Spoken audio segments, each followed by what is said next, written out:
कितनी बार कहा है, लेकिन मेरी सुनता ही कौन है इस घर में। करो जो मन में आए करो। क्या हुआ अंजलि, तुम इतने गुस्से में क्यों? गुस्सा ना करो तो क्या करूं? सारा दिन रात चौकीदारी करते रहते हो, लेकिन फिर भी बचता ही क्या है? इतने से पैसे देते हैं ये गांव वाले। कितनी बार कहा है ये काम छोड़ दो, लेकिन नहीं। तुमने तो जैसे कसम खा रखी है काम करने की। कब से कह रही हो कोई ढंग का काम देख लो। हाँ तो इस काम में बुराई क्या? 2 पैसे कम ही तो मिलते हैं, लेकिन भोलेनाथ की सेवा तो हो ही जाती है। देख लेना, एक दिन ऐसा ना हो कि तुम्हें ये काम बहुत भारी पड़ जाए। कुछ नहीं होगा अंजलि, और तुम जानती हो ना मुझे भोलेनाथ की सेवा करना कितना अच्छा लगता है। अनुज गणेशपुर नाम के एक गांव में शिव जी के मंदिर की चौकीदारी करता था। उस मंदिर में खूब सारी सोने की मूर्तियां थी, जिनकी देखभाल वो करता था। गणेशपुर गांव का वो मंदिर हर जगह शिव जी की सोने की मूर्तियों के लिए फेमस था। ये बात आस पड़ोस के गांव तक भी फैल गई थी। फिर एक रोज इसी बात का फायदा उठाते हुए एक चोर वहां पूजा करने के बहाने आता है और उस मंदिर की मूर्तियों को बड़े ध्यान से देखता है। अरे वाह, यहाँ तो कितनी सारी सोने की मूर्तियां हैं। इसे चुराकर तो अच्छी खासी कमाई कर सकता हूँ। अब ये बात राका चोर जाकर अपने और चोर साथियों को बताता है।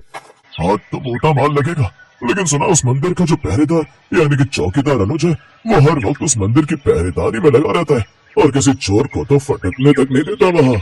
अरे कुछ नहीं होगा, हम बड़े ध्यान से काम करेंगे। अगली रात वो सभी चोर रात के अंधेरे में उस मंदिर की ओर निकल पड़ते हैं। उस रात अनुज मंदिर की चौकीदारी कर रहा था और रात को बाहर खाट लगाकर उस पर लेट गया। लेकिन आधी रात को उसकी आंख लग गई। तभी उसे कुछ अजीब सी आवाज आई, जैसे कोई मंदिर का दरवाजा तोड़ने की कोशिश कर रहा है। ये देख अनुज जोर जोर से चिल्लाने लगता है। तभी कुछ लोग हाथों में लाठी लेकर वहां आते हैं और फिर वो चोर मौका देखकर वहां से गायब हो जाते हैं। तुम ठीक हो ना अनुज? हाँ, शिव जी की दया से सब ठीक है। आज तो उस चोर को मौका नहीं लग पाया, लेकिन जिस दिन उसे मौका लगेगा वो तुरंत मंदिर की सारी मूर्तियों को चुरा कर ले जाएगा। नहीं, मेरे रहते ऐसा कभी नहीं होगा। लेकिन इस बात से अब अंजलि और भी ज्यादा डर जाती है और वो अनुज को वो नौकरी छोड़ने की सलाह देती है, लेकिन अर्जुन इसके लिए मना कर देता है। जब तुम्हें भक्ति पूजा पाठ यही सब करना था तो मुझसे शादी करके मेरी जिंदगी बर्बाद क्यों की? घर परिवार के लिए कोई जिम्मेदारी है या नहीं? जितना मुझसे हो सकता है मैं तुम्हारे लिए करता तो हूँ। पेट भरने के लिए 2 वक्त की रोटी चैन से मिल जाती है, और भला क्या चाहिए? और मुझे मेरे भोलेनाथ पर पूरा विश्वास है, वो बड़े दयालु हैं। और अभी तो फिलहाल मुझे उन सोने की मूर्तियों का ख्याल रखना होगा। ऐसे कुछ दिन बीत जाते हैं। कुछ दिन बाद फिर वो चोर उस मंदिर में आते हैं, लेकिन इस बार वो पहले अनुज को बुरी तरह से मारते हैं और उसे मार मार कर घायल करते हैं। अनुज के सर से खून निकलने लगता है। दर्द के मारे अनुज जोर जोर से चीखने लगता है। उसकी आवाज सुनकर कुछ लोग वहां आते हैं और एक बार फिर वो चोर वहां से भाग जाते हैं। जल्दी से सभी लोग उसे अस्पताल लेकर जाते हैं, जहां डॉक्टर उसका इलाज करते हैं। लेकिन अनुज का ध्यान तो अभी भी मंदिर की ओर ही था। अगले दिन वो चोर फिर से मौका देखकर उस मंदिर की ओर आने लगते हैं, लेकिन इस बार अनुज उन सब की बुरी तरह पिटाई करता है। छोड़ दो हमें। और तुम एक दिन में इतनी जल्दी ठीक होकर कैसे आ गए? अरे तुम तो हॉस्पिटल में थे, फिर यहाँ कैसे आ गए?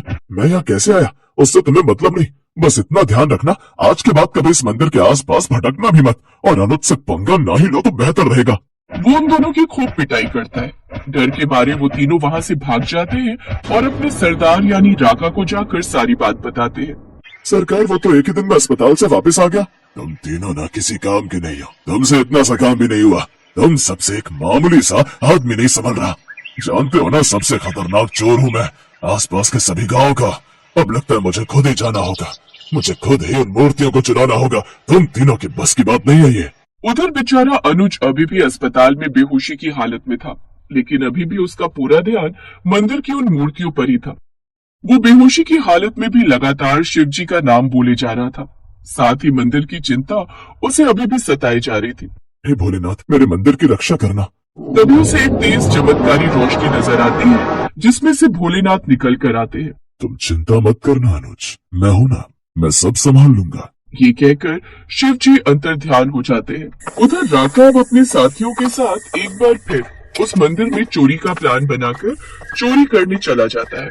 वो वहां पहुंचता है तो देखता है कि अनुज पहले से ही वहां मौजूद है। वो अपने साथियों के साथ मिलकर अनुज को आज खत्म करने की सोचता है। आज तो मैं ऐसे मार कर ही रहूंगा। बहुत कर ली इसने इस मंदिर की रक्षा, लेकिन अब और नहीं। चलो साथियों, लेकिन वो ये नहीं जानता था कि अनुज नहीं बल्कि उसके रूप में स्वयं महादेव बैठे हुए हैं। राका चाकू लेकर उसको मारने के लिए आगे बढ़ता है कि तभी अनुज के रूप में महादेव राका को दोनों हाथों से उठाकर हवा में गोल गोल चक्री की तरह घुमाते हैं और उसे जोर से जमीन पर पटक देते हैं, जिस कारण राका को बड़ा गुस्सा आता है। दो कौड़ी का इंसान, तूने राका दादा पर हाथ उठाया। अब मुझे सोने की मूर्तियां मिले या ना मिले, लेकिन आज तेरे प्राण तुम्हें लेकर ही जाऊंगा। उनके शोर शराबे से आसपास के लोग वहां आते हैं। अरे, अनुज तो अस्पताल में है, फिर ये कौन है जो बिल्कुल अनुज जैसा दिखता है? हे प्रभु, ये क्या लीला है? तभी अंजलि भी आ जाती है। हाँ, ये क्या? अभी तो मैं अस्पताल में उनसे मिलकर आई हूँ, फिर ये कौन है? कई सारे सवाल अंजलि के मन में चल रहे थे। उधर शिवजी ने राका और उसके दोस्तों की बुरी तरह पिटाई कर दी। तभी अंजलि को अपनी गलती का एहसास होता है। हे महादेव, मुझे माफ कर दीजिए। मैं हमेशा अपने पति को इस मंदिर की देखरेख करने से रोकती थी, लेकिन मैं पागल, क्या जानूं जिन्हें वो इतना प्यार करते हैं, उन्हें स्वयं भोलेनाथ भी कितना प्यार करते हैं। आज उनकी खातिर आप यहाँ तक आ गए। मैं जानती हूँ प्रभु, ये आप ही हैं। हमें दर्शन दीजिए प्रभु। ये सुनकर महादेव मुस्कुरा देते हैं। फिर वो अपने असली रूप में आ जाते हैं। साथ ही अनुज भी सही सलामत होश में आ जाता है। भोलापुर गांव में ब्रिजपाल नाम का एक ब्राह्मण रहता था, जो कि बहुत ही आलसी स्वभाव का था। घर में उसकी पत्नी सुनीता और बेटी गुड्डी उसके साथ रहती थी। ब्रिजपाल सारा दिन खाट पर ही पड़ा रहता था। ब्रिजपाल दिन भर में बस एक ही काम करता था, और वो था भगवान शंकर की पूजा। वो हर रोज सुबह शाम शंकर भगवान की पूजा करता, उनके नाम की माला जपता, फिर सो जाता। अपने आलस के कारण सारा दिन सोए रहने की वजह से अक्सर ब्रिजपाल और उसकी पत्नी में खटपट होती रहती। अब उठ भी जाओ जी, कितना सोओगे? चलो अब खाना खाकर खेत चले जाओ, फसल काटने का समय हो गया है। और हाँ, वापसी में आते हुए नदी किनारे लगे सरसों का साग तोड़ कर ले आना। घर में बनाने के लिए कोई सब्जी नहीं है। और हाँ, भूलना मत, नहीं तो आज खाना नहीं बनाऊंगी। अपनी बीवी की बातों को नजरअंदाज कर ब्रिजपाल फिर से चादर तानकर सो जाता है। सुनीता गुस्से में लाल पीली हो जाती है। उधर कैलाश में बैठी माँ पार्वती शंकर भगवान से कहती हैं, हे नाथ, ये आपका कैसा भक्त है जो आपकी भक्ति के अलावा और कुछ काम नहीं करता, बस अपने आलसी शरीर के कारण खाट पर ही पड़ा रहता है, कोई कर्म नहीं करता। आपको तो ऐसे भक्त का मार्गदर्शन करना चाहिए। देवी, इसमें इसकी कोई गलती नहीं। ये सारा किया इसके पिछले जन्म का है। तब ये एक आलसी गधा हुआ करता था, जो सारा दिन मेरे मंदिर के बाहर लेटा रहता था। मंदिर में जब भी मेरे नाम का उच्चारण भक्तगण करते, तो उसका स्रोत उसके कानों में गूंजता और उसे नींद में भी मेरा ही नाम सुनाई देता। फिर एक रोज श्रवण मास में ये चल बसा और फिर अगले चारों में इसने मनुष्य रूप में जन्म लिया।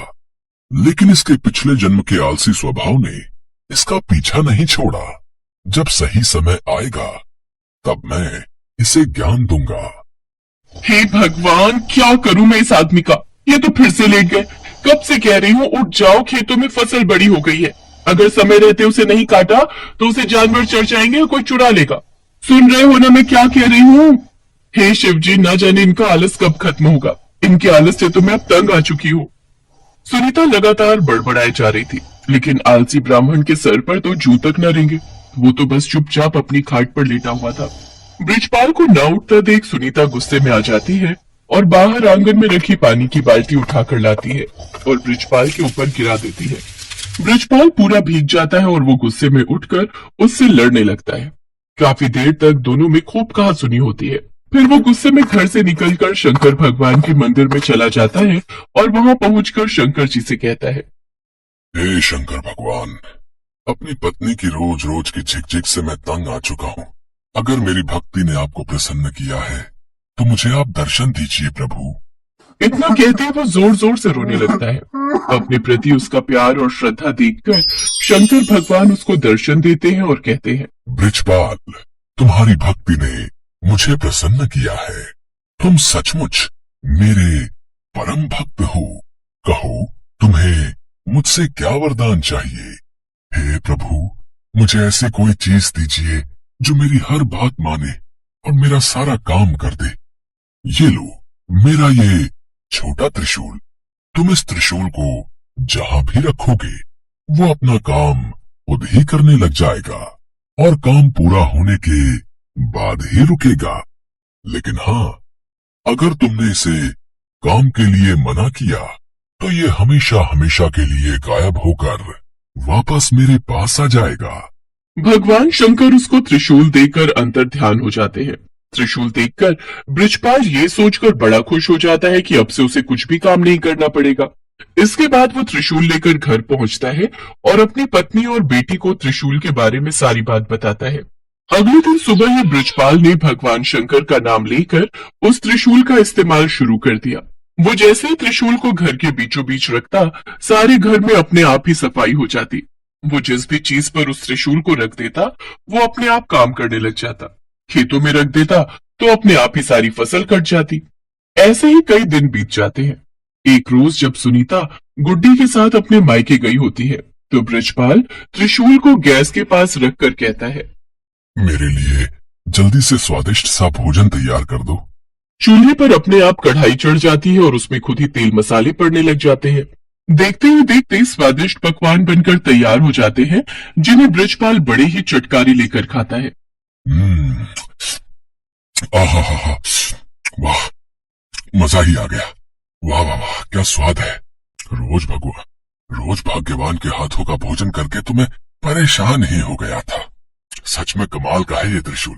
खाना खाकर बृजपाल आराम से गहरी नींद में सो जाता है और फिर जब अगली सुबह जागता है तो कुएं के पास जाकर उस त्रिशूल से कहता है, जल्दी से मेरे नहाने के लिए कुएं में से पानी निकालकर इस बाल्टी में भरा जाए। कुएं में से पानी निकालना हो, पौधों को पानी देना हो, साफ सफाई, कपड़े, बर्तन, सभी तरह के काम वो त्रिशूल बृजपाल के कहते ही कर देता। बृजपाल बगीचे में पड़ी पाइप के पास जाता है और अपने त्रिशूल को उससे छुआते हुए कहता है, पाइप, जल्दी से इस बगीचे में लगे पेड़ पौधों को अच्छे से पानी दे दो। पाइप अपने पौधों में पानी देने लग जाती है। फिर आलसी ब्राह्मण खुश होते हुए आराम से सोने चला जाता है। लेकिन सोने के कुछ देर बाद ही लाइट चली जाती है। फिर वो अपने त्रिशूल को हथपंखा पर रखते हुए कहता है, हे हाथ पंखे, जब तक लाइट नहीं आ जाती तो मुझे इस पंखे से हवा करो। उसके ये कहते ही हथपंखा उसे हवा करने लगता है। कुछ देर बाद जैसे ही लाइट आती है तो वो हथपंखा बंद हो जाता है। एक दिन बृजपाल को बड़ी तेज भूख लग रही होती है। उसने खाली थाली अपने सामने रखी और जमीन पर बैठ गया। फिर त्रिशूल को थाली पर लगाकर कहने लगा, अब इसमें से जल्दी जल्दी स्वादिष्ट पकवान निकल कर आते जाए। कुछ ही देर में कई तरह के पकवान थाली में आते गए। कितना अच्छा होता अगर मुझे अपने आप खाना खाना ना पड़े और खुद ही मेरे मुंह में सारा खाना चला जाए। ऐसा कहकर उसने त्रिशूल को अपनी प्लेट पर लगाया और कहने लगा, अच्छे अच्छे पकवान जल्दी से मेरे मुंह में आ जाए। उसके ऐसा कहते ही थाली में से तरह तरह के पकवान निकलकर उसके मुंह में जाने लगे और वो बड़ी ही चटकारे लेकर उनको खाने लगा। पर ये मजा कुछ देर तक का ही था। कुछ ही देर में उसका पेट भर गया और वो खा नहीं पा रहा था। लेकिन पकवान थे जो कि उसके मुंह में लगातार जाते ही जा रहे थे। उसका पेट और मन पूरी तरह भर चुका था। वो जैसे ही उन्हें रोकने की बात सोचता है तो उसे भगवान शंकर की कही वो बात याद आई जिसमें उन्होंने कहा था कि अगर त्रिशूल को काम करते हुए रोका गया तो ये वरदान वहीं समाप्त हो जाएगा और त्रिशूल फिर से शंकर भगवान के पास पहुंच जाएगा। तभी वहां सुनीता गुड्डी के साथ अपने मायके से लौटकर पहुंच जाती है। वो दोनों ये सब देखकर हैरान रह जाती हैं। सुनिए जी, देखिए तो आपका पेट कितना फूलता जा रहा है। जल्दी से इस त्रिशूल को रुकने के लिए कहिए। बृजपाल शंकर भगवान के दिए वरदान को खोना नहीं चाहता था, लेकिन फिर भी वो थक हार कर कह ही देता है, रुक जाओ। उसके इतना कहते ही खाना रुक जाता है, लेकिन साथ ही वो त्रिशूल भी वहां से गायब हो जाता है। त्रिशूल को गवाकर वो बड़ा ही दुखी हुआ, लेकिन अब वो कुछ भी नहीं कर सकता था। शंकर भगवान के दिए वरदान को अब वो खो चुका था। अभी तक बृजपाल ने जितने भी काम त्रिशूल को दिए थे वो सब कब रोकने हैं ये उसने साथ में ही बता दिया था, लेकिन खाना खाते हुए कब रुकना है ये कहना वो भूल गया था, जिस कारण खाना बिना रुके ही उसके मुंह में आता ही जा रहा था। सारी बात समझने के बाद बृजपाल कहने लगा, हे महादेव, मैं समझ गया। ये वरदान आपने मुझे सबक सिखाने के लिए दिया था। सचमुच में मैं कितना मूर्ख था जो हर छोटे छोटे काम के लिए भी आलस दिखाता था। और अब मुझे सीख मिल चुकी है कि छोटे छोटे काम के लिए किसी दूसरे पर निर्भर रहने से कितनी बड़ी मुसीबत आ सकती है। उस दिन के बाद से बृजपाल ने हमेशा हमेशा के लिए आलस त्याग दिया और हर रोज खेत जाने लगा। अपने सभी काम खुद करने लगा और दिन में 2 बार भगवान शंकर की पूजा भी करता। अब उसका जीवन पूरी तरह